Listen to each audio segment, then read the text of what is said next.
बहुत समय पहले की बात है। एक छोटे से गांव में रामू नाम का एक गरीब किसान रहता था। रामू ईमानदारी और सत्य के मार्ग पर चलने में विश्वास रखता था। वह अपनी पत्नी सुमित्रा और दो छोटे बच्चों के साथ एक छोटी सी झोपड़ी में रहता था। रामू के पास एक छोटा खेत था जिसमें वह मेहनत से काम करता और अपनी परिवार की जरूरतों को पूरा करता था। गांव में एक धनी व्यापारी लाला हरिराम भी रहता था। हरिराम बहुत ही लालची और स्वार्थी था। वह गरीबों का शोषण करता और अपना धन बढ़ाने में लगा रहता।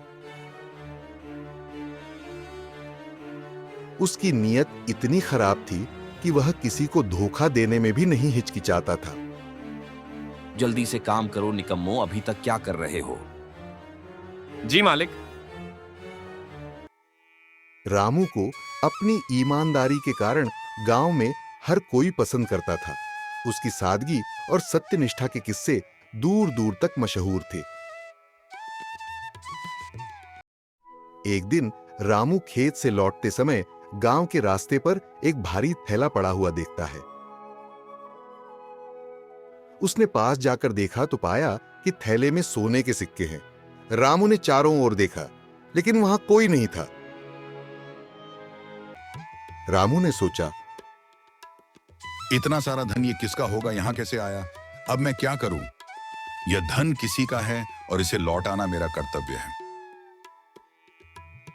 वह थैले को लेकर सीधा गांव के सरपंच के पास पहुंचा। सरपंच जी, ये खजाने की पोटली मुझे रास्ते पर पड़ा मिला। मुझे नहीं पता कि ये किसका खजाना है, इसलिए मैं आपके पास आया हूं। धन्य हो तुम रामू, तुम्हारे जैसा ईमानदार कोई नहीं है, और कोई होता तो ये खजाना खुद लेता। तुमने ईमानदारी का काम किया है।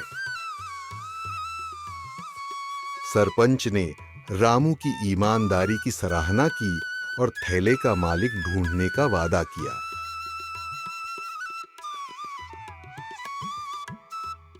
कुछ दिन बाद लाला हरिराम ने सरपंच के पास आकर दावा किया कि वह थैला उसका है। उसने कहा, सरपंच जी, ये खजाने की पोटली मेरा है। मैं अपने व्यापार के लिए सोने के सिक्के ले जा रहा था जो रास्ते में गिर गए। हालांकि लाला हरिराम झूठ बोल रहा था। रामू को यह जानकर आश्चर्य हुआ कि लाला हरिराम जैसा धनी व्यक्ति इस थैले का दावा कर रहा है। रामू ने सोचा, अगर यह सच में उनका है तो उन्हें उनका धन वापस मिलना चाहिए। सरपंच ने लाला हरिराम से सबूत मांगा लेकिन उसके पास कोई प्रमाण नहीं था। उसने झूठ मूठ का विवरण दिया लेकिन वह थैले के सही वजन और सिक्कों की संख्या नहीं बता पाया। लाला हरिराम खजाने की पूरी जानकारी के बाद, जिसका है उसे ही खजाना मिलेगा। अगर ये खजाना तुम्हारा है तो कोई सबूत दो। सरपंच को शक हुआ और उसने निर्णय लिया कि मामले की गहराई से जांच की जाएगी। इस घटना के बाद लाला हरिराम ने रामू को फंसाने की योजना बनाई। उसने गांव में अफवाह फैलाई कि रामू ने थैले के कुछ सिक्के चुरा लिए हैं। तुम्हें क्या पता है? रामू ने खजाने में से कुछ सिक्के चुरा लिया है। हाँ, मैंने भी सुना है। धीरे धीरे कुछ लोग रामू पर शक करने लगे। रामू को इस बात से बहुत दुख हुआ लेकिन उसने अपने सत्य के मार्ग को नहीं छोड़ा। उसने सरपंच से कहा, मैंने कुछ भी गलत नहीं किया। मैं सत्य की परीक्षा के लिए तैयार हूं।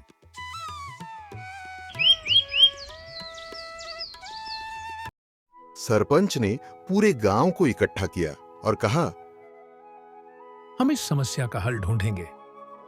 जिसने भी इस पोटली से खजाना चुराया है वो अभी सबके सामने पकड़ा जाएगा। उसने रामू और लाला हरिराम को बुलाया और एक योजना बनाई। उसने थैले में सिक्कों पर एक विशेष निशान लगाया और उसे गांव के मंदिर में रखा। सरपंच ने कहा, अगर यह धन लाला हरिराम का है तो वह बता पाएंगे कि इन सिक्कों पर क्या विशेषता है। लाला हरिराम सिक्कों की पहचान नहीं कर पाया और उसका झूठ उजागर हो गया। रामू की ईमानदारी और सत्यनिष्ठा के सामने लाला हरिराम का झूठ टिक नहीं पाया। मुझे माफ कर दो रामू, खजाने की लालच में मैंने तुमको फंसाने की कोशिश की। मैं अपनी गलती के लिए सबसे माफी मांगता हूं। सरपंच ने लाला हरिराम को फटकार लगाई और उसे दंडित किया। लाला हरिराम, तुमने खजाने की लालच में एक ईमानदार इंसान को फंसाने की कोशिश की। रामू, हमें माफ कर दो, हमने तुम्हारी ईमानदारी पर शक किया। गांव के लोगों ने रामू की सच्चाई और ईमानदारी की खूब प्रशंसा की।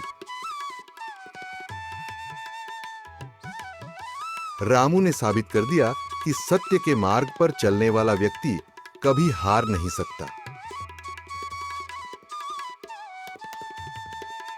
इस कहानी से हमें यह शिक्षा मिलती है कि सत्य और ईमानदारी के रास्ते पर चलने में कठिनाई आ सकती है,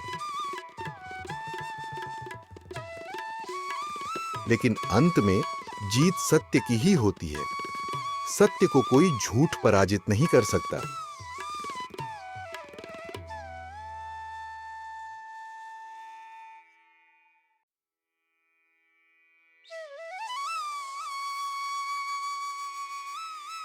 अगर आप हमारे चैनल में नए हो तो चैनल को सब्सक्राइब कर दो और बेल आइकन को प्रेस कर दो ताकि हमारे नए वीडियो की जानकारी तुरंत आपके पास जाए। धन्यवाद।